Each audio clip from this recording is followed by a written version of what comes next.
5, 4, 3, 2.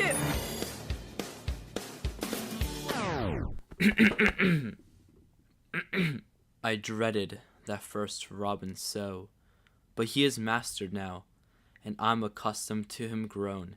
He hurts a little though. I thought if I could only live till that first shout got by, not all the pianos in the woods had power to mangle me. I dared not meet the daffodils, for fear their yellow gown would pierce me with a fashion so foreign to my own. I wished the grass would hurry, so when it was time to see, he'd be too tall, the tallest one could stretch to look at me. I could not bear the bees should come, I wished they'd stay away. In those dim countries where they go, what word had they for me?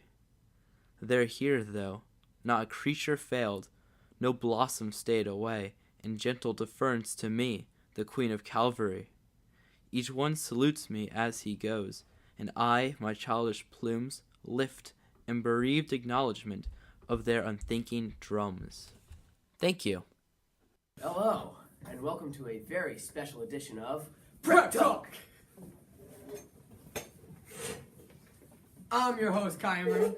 And I'm your host, not Robert Dolcetti. Today we're reporting on a very important discussion floating around prep, and it all started over a poem. It must be one good poem. It is. It's called I Dreaded the First Robin So by Emily Dickinson. Wasn't she that poet who wrote a lot about suicide and the Civil War? Not exactly. This poem particularly alludes to Jesus' rebirth and her fear of his judgment. However, through the allegorical use of nature, she reveals that when judgment comes, she is praised rather than condemned. Wow, that's a mouthful. Now let's see how others are taking to this topic in the field. Indeed, we have Joe in the field standing by with Junior Andreas. Thanks, Guy. I'm here with an excelling AP student, Andre, who has broken down the first couple of stanzas of this grueling poem. Indeed I did, you see. Dickinson dreads that robin. I dreaded that first robin so. This fear is the result of the first robin being a symbol for the arrival of spring. Later on in the poem, she is afraid of the flowers blooming. Dickinson is worried that this reference to spring will harm her, for it is strange and unknown to her. I dared not meet the daffodils, for fear their yellow gown would pierce me with a fashion so foreign to my own.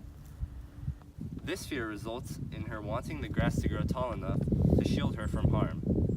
She hopes with the grass it can prevent her from seeing the flowers and thus the emergence of spring. I wish the grass would hurry, so it would be too tall, the tallest one could stretch to look at me. Thank you for that insightful analysis. Back to you. Thanks, Joe. Clearly she's afraid of spring's arrival. But why? To answer this, we go to our field reporter, Andre. So Joe, can you explain to the audience what Dickinson's big problem with spring is?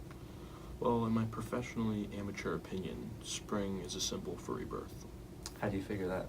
In the winter, everything dies. The cold kills the flowers, the grass, and the birds migrate south.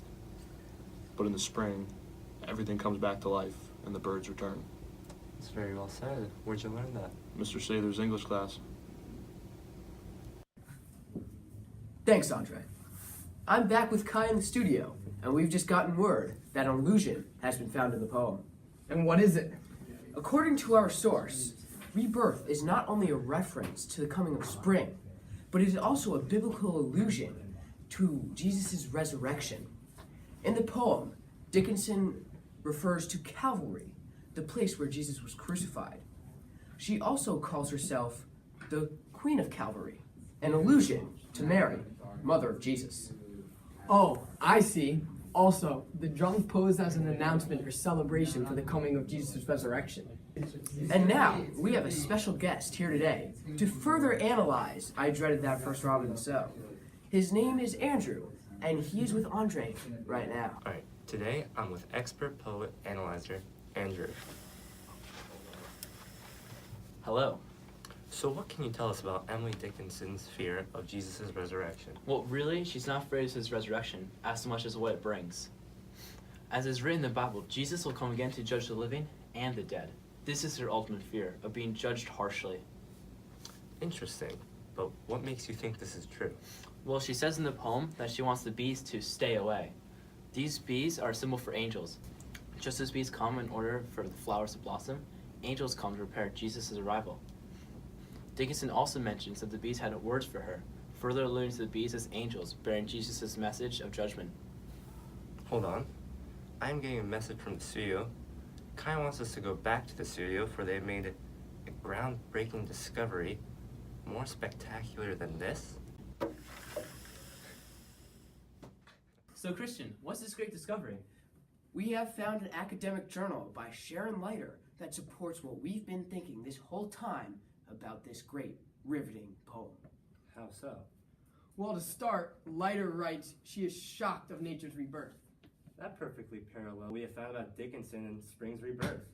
But does the journal establish a connection between the resurrection of Jesus and spring? I'm glad you brought it up, because Leiter wrote, there is a little self-irony as her designation of herself as the Queen of Calvary. Ah, I see. It's ironic because she compares herself to Mary, yet she still fears condemnation. When her judgment finally arrives, Dickinson's relative sinlessness is revealed. The bees pass by saluting her and showing her deference. Since the bees are symbols for angels, by them deferring to her, it reveals that Jesus has judged her worthy of heaven. Thank you for watching our analysis of Emily Dickinson's I dreaded that first robin sow. This has been Prep Talk!